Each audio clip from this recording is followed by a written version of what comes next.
Olá, bem-vindo a mais uma Palavra Oportuna, um tempo de reflexão e de inspiração para a sua vida.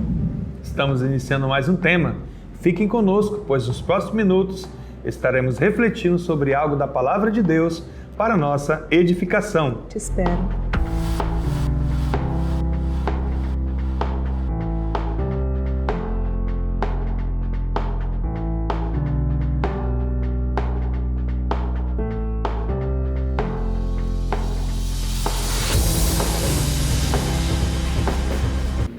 Olá, voltamos, graças e paz. Graça e paz, voltamos. E hoje nós estamos dando continuidade a uma série que tem falado muito aos nossos corações, pastor. Jesus, quem Ele é? E hoje, Jesus é a ressurreição e a vida. Vamos ao nosso texto? E o nosso texto está em João, capítulo 11, versículos 25 e 26. Diz assim a palavra do Senhor. Então, Jesus declarou: Eu sou a ressurreição e a vida. Quem crê em mim, ainda que morra, viverá. E todo o que vive e crê em mim, não morrerá eternamente. Você crê nisto? Olha só que fala maravilhosa do próprio Senhor Jesus, né? Então essa fala de Jesus dizendo, eu sou a ressurreição e a vida, está dentro de um contexto, pastor, de um grande e extraordinário milagre, né? De um grande sinal. O último sinal aí do Evangelho de João, né? E também aí o maior, talvez, dos milagres dentro do Evangelho. Jesus faz algo extraordinário. Dentro desse contexto aqui, ele ressuscita um homem, que é chamado Lázaro, que já havia 4 dias que tinha sido enterrado, estava morto, né? Então o que acontece? Lázaro adoece, né? Lázaro é um amigo muito próximo de Jesus. Jesus ia na casa dele, e Lázaro também tem 2 irmãs, chamadas Marta e Maria. E ele adoece, e as irmãs então mandam avisar Jesus: Lázaro, quem tu ama, está doente. E Jesus então disse que aquela doença que ele estava vivendo, pastora, não era para a morte, mas era para que se manifestasse a glória de Deus. Nós vamos ver isso nos primeiros versículos, né? Então Jesus se demora um tempo ainda aonde ele está distante demais ali de Betânia, onde é essa cidade onde mora então Lázaro, Marta e Maria. E aí ele diz a palavra que eles demoram ainda 2 dias para chegar até lá, para resolver ir até lá, na verdade, porque depois de resolver ir até lá, ainda tem a distância até chegar lá.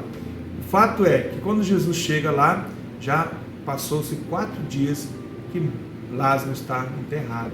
Então, voltando aqui a Marta, pastora, ela vai ao encontro de Jesus, porque Jesus chega na cidade, mas ele não entra dentro da cidade, ele fica fora um pouco, né? E ela fica sabendo que Jesus está ali, ela corre ao seu encontro e ela traz uma declaração que traz um pouco de decepção. Ela diz: Senhor, se o Senhor estivesse aqui, meu irmão não teria morrido, né? E ela fala isso no versículo 21, certo? Então a gente percebe que Marta está perdida entre o passado e o futuro, né? Marta crê no Jesus que poderia ter evitado a morte, né? Ou seja, evitado ali o que iria acontecer na situação dele no passado. Marta crê no Jesus que ressuscitou os mortos no último dia, mas Marta não crê, ela vacila, não crê em um Jesus que possa fazer o milagre agora, nesse exato momento, no presente, né? A gente percebe isso na vida de Marta e isso é algo que Jesus está ali, né, pronto para dizer para ela: ó, eu vou ressuscitar o teu irmão. Você crê nisso? E ela fica, né, nessa dúvida, nesse vacilo, nessa perdida entre aí o passado e o futuro. Aí a gente percebe que isso acontece com muitas pessoas, pastor. Sim. Muitas pessoas, né, nós somos assim, nós temos dúvidas, né, muitas vezes, de que Jesus... nós não temos dúvida, na verdade, do que Jesus realizou no passado. Nem temos dúvida que ele possa fazer com as suas promessas que ele disse para nós.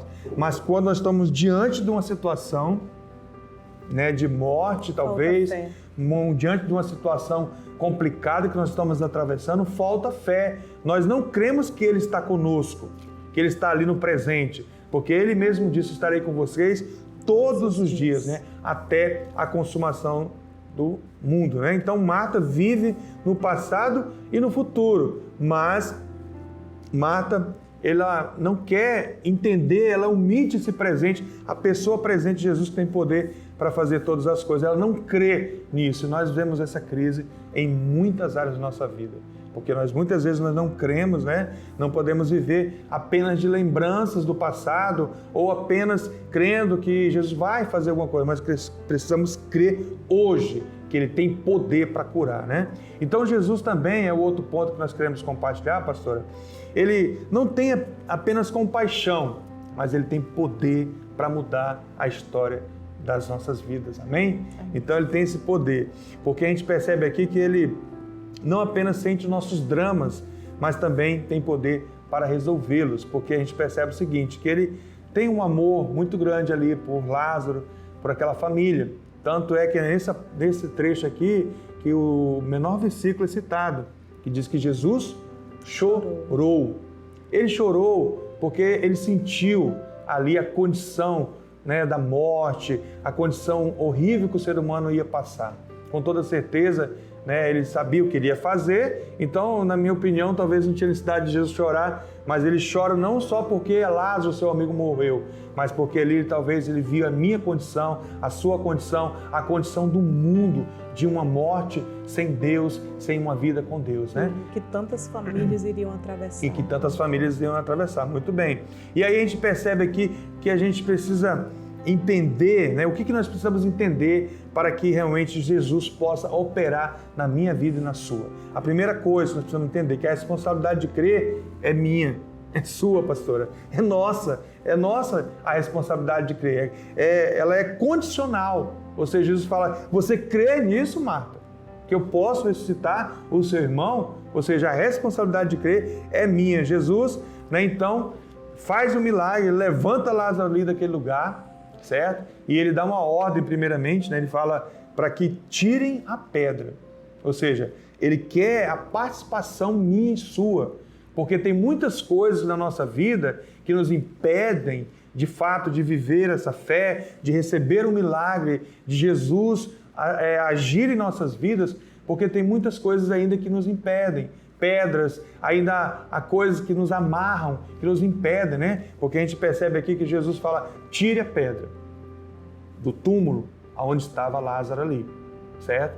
E aí as pessoas tiram a pedra e quando ele fala o nome de Lázaro, Lázaro, sai para fora. Ele vem todo também, pastora, atado, né, com faixas e tudo, porque era um costume, né, de embalsamar ali o morto, certo? Então, ele fala, sai para fora, para Lázaro. E ele sai, né? Eu até brinquei quando estava pregando que se Jesus não dissesse o nome de Lázaro, os outros mortos que estavam lá iam se levantar também. Se ele falar, sai para fora, os outros mortos iriam levantar pelo poder que ele tem, né? Mas ele disse, Lázaro, sai para fora. E Lázaro saiu e ele então pede ali que as pessoas, né, tirem ali as coisas que estão atrapalhando dele andar, né? Ou seja, quando nós recebemos uma nova vida, né, ressuscitamos em Cristo Jesus, muitas coisas ainda estão nos amarrando e nós precisamos tirar para que nós possamos realmente ter completa liberdade no Senhor, pastora. Então é interessante aqui que Jesus vê essa atitude de Marta, né, oscilando entre a fé em Cristo e a impossibilidade humana, né, e acaba interferindo naquilo que Jesus tem para fazer, porque quando Jesus manda tirar a pedra, ela fala o seguinte, Senhor, já está 4 dias, né? Já cheira mal. Ela tenta impedir ou agir no pensamento lógico humano, né? Ou seja, ela tem uma fé apenas mental, um assentimento mental, mas ela não tem uma fé genuína. E o Senhor está nos chamando para ter uma fé genuína, porque ela sabia que Jesus tinha poder para curar. E também tinha poder para ressuscitar. Ele já tinha ressuscitado a filha de Jairo, já tinha ressuscitado a filha da viúva de Naim. Ela com certeza talvez tinha visto, né? Com certeza ou talvez ela tenha visto esse milagre. Então ela vacila entre a razão, a fé, e Jesus nos chama para não viver por razão, pelo que vemos, mas pela fé, para que andamos por fé e não pelo que vimos. Talvez essa seja uma parte muito importante para o seu coração, quando nós então pensamos, poderia ter sido evitado, e depois pensamos, mas quando todos forem viver o milagre da ressurreição também, estará junto, né? Mas agora, no momento, talvez a gente olhe para alguma condição e pense, agora, nesse momento, não tem mais jeito. Então, talvez, se você vive um momento assim, entenda que o Senhor está dizendo que Ele é, né? E que Ele pode agora. E Ele pergunta, você crê nisso? Isso é muito importante para os nossos corações. O Lázaro era um morto, né? Um cadáver. 4 dias. Em decomposição, né? Já, né, pastor? Então, a gente vê aí que Jesus corrige Marta da falta de fé dela e, ao mesmo tempo, Ele vai encorajar ela, né? Que ela creia, porque Ele repete, ó, se creres, né? Está no versículo mais à frente que nós não lemos, se creres, verás a glória de Deus, né? Porque ela fala, ó, já está há muito tempo, e Jesus então fala, se creres, verás a glória de Deus. Em vez de duvidar, ou talvez questionar e lamentar, Marta deveria crer, porque muitas vezes nós também estamos questionando, duvidando, lamentando, mas não cremos que Jesus pode hoje, no presente, fazer grandes coisas, né? Então a voz de Jesus, ela é poderosa, amados. Até o morto, quando escuta, ele obedece à voz de Jesus. Então Lázaro ouve, atende e sai ali da caverna da morte. E aí então acontece um milagre poderoso, né? Lázaro agora está vivo e a gente percebe ali com algumas vestes que o impedem de andar, de sair daquele lugar que ele está, né? Seus pés, suas mãos, seu rosto estão enfaixados e aí então ele precisa se despir dessas vestes velhas. É como quando a gente se converte, quando a gente recebe Jesus e ressuscita em Cristo Jesus, né? Vive uma nova vida, as vestes velhas precisam sair para que venha, né, a nos revestir de uma roupagem nova no Senhor Jesus, né? Então ali a gente percebe que Jesus ordena ali que alguns ajudem a remover as ataduras ali que fazem parte do passado de Lázaro, porque agora ele tem uma nova vida, né? Ele ressurgiu novamente dos mortos, né? E nós somos essa comunidade de fé também como igreja, que tem essa questão de curar, de restaurar, de cooperar nesse milagre, porque nós precisamos cooperar com o Senhor. Então a outra coisa para nós caminharmos para o nosso encerramento dessa mensagem de hoje, dessa palavra oportuna de hoje, nós queremos falar sobre o propósito do milagre. Então, Deus não faz nada sem propósito, pastor. Esse é um fato. Então há um propósito. Logo no primeiro início dos versículos, no capítulo 11, do versículo 4, ele já fala sobre qual é o propósito desse milagre. Ele diz lá que o propósito desse milagre é para manifestar a glória de Deus, né?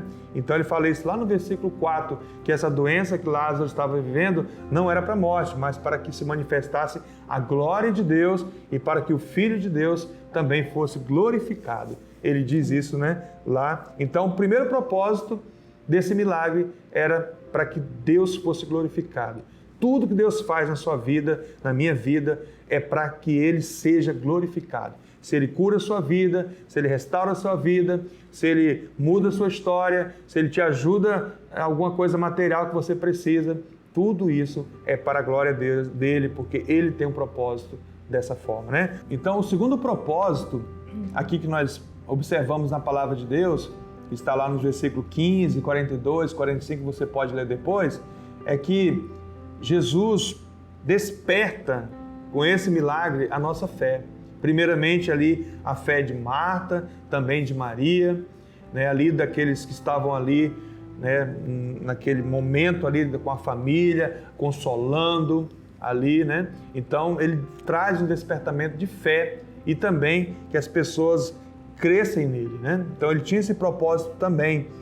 A gente vê isso, que os milagres de Cristo sempre tiveram um propósito de revelar situações espirituais para nós, verdades espirituais para cada um de nós, né? Quando ele multiplicou os pães, queria ensinar que ele é o pão da vida, certo? Quando curou o cego de nascença, queria ensinar que ele é a luz do mundo, certo? Quando ressuscita aqui Lázaro, nesse contexto que nós estamos falando, queria ensinar a cada um de nós que ele é a ressurreição e a vida, né? Para que nós tivéssemos fé verdadeira, né? Ele tinha esse propósito, então, para que nós tivéssemos fé, que olhasse para esse texto e realmente despertasse em nós uma fé genuína. Até porque é visível ali, tanto Marta como Maria. Maria também, quando chega aos pés de Jesus, ela fala a mesma coisa. Senhor, se o Senhor estivesse aqui, o meu irmão não teria morrido.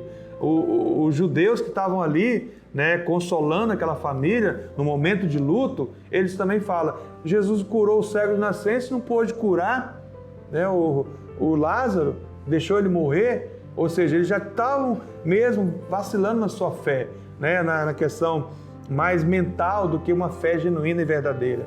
E Jesus então veio para despertar essa fé, para que eles pudessem crer. E esse milagre, houve uma manifestação muito grande com tudo isso, né? Ao ponto, né, de quererem matar Jesus e até Lázaro. Se você olhar o capítulo 12, dos versículos 9 a 11, você vai perceber que as pessoas iam na casa de Lázaro para ver ele pessoalmente, pastora, para saber que milagre extraordinário foi esse, maravilhoso.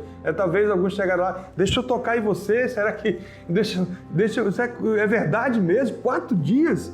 Aí os judeus lá, os fariseus, os mestres da lei, pensaram, além de matar Jesus, para acabar com toda essa fama aí do milagre, também matar Lázaro, para que pudesse calar a multidão, para que não pudesse mais ver ali Lázaro ressuscitado, né? Então, os milagres de Jesus ainda são reais hoje para cada um de nós. Graças a Deus. E nós precisamos viver esses milagres, esses prodígios e sinais, porque diz a palavra que nos acompanharão, certo? Acompanharão você e nós precisamos despertar a nossa fé. Nós vivemos hoje um tempo muito difícil, onde a fé das pessoas está sendo provada por tantas questões, inclusive lutos e mais lutos que têm acontecido com tanta situação difícil, com essa pandemia e com tantas outras coisas de saúde nesse mundo que nós temos visto. E isto nos desperta a nossa fé. Esse milagre nos fala de fé, esse milagre nos fala de crer, de acreditar que Jesus ainda hoje age, que Jesus tem poder para curar e que Ele tem propósito em tudo que Ele faz. Esse é a mensagem para o nosso coração neste dia com essa palavra oportuna. Amém, pastora? Amém. Vamos orar? Pai, obrigada por essa palavra oportuna de hoje. Nós te adoramos, te bendizemos e que essa mensagem, Pai, chegue a cada coração. Que essa mensagem, Deus, desse extraordinário milagre, desse extraordinário sinal que Jesus fez, ressuscitando Lázaro depois de 4 dias já morto, chegue mesmo, Pai, despertando a fé, trazendo, Pai, um despertamento da fé e de realmente crendo que Jesus Cristo ainda hoje cura, hoje liberta, ainda hoje age nesse dia presente sobre cada lar, sobre cada família. E que seja assim sobre cada um, Deus, que está ouvindo essa palavra, aonde for, na sua casa, no trabalho, viajando, que todos recebam mesmo um milagre extraordinário sobre a sua vida e que coloquem a sua fé mesmo em ação. Creiam e vivam por fé, andem por fé. Assim nós oramos, Pai, e pedimos a Tua bênção, agradecidos, em nome de Jesus Cristo. Amém. Amém. E o Senhor te abençoe e te guarde. E até a nossa próxima Palavra Oportuna.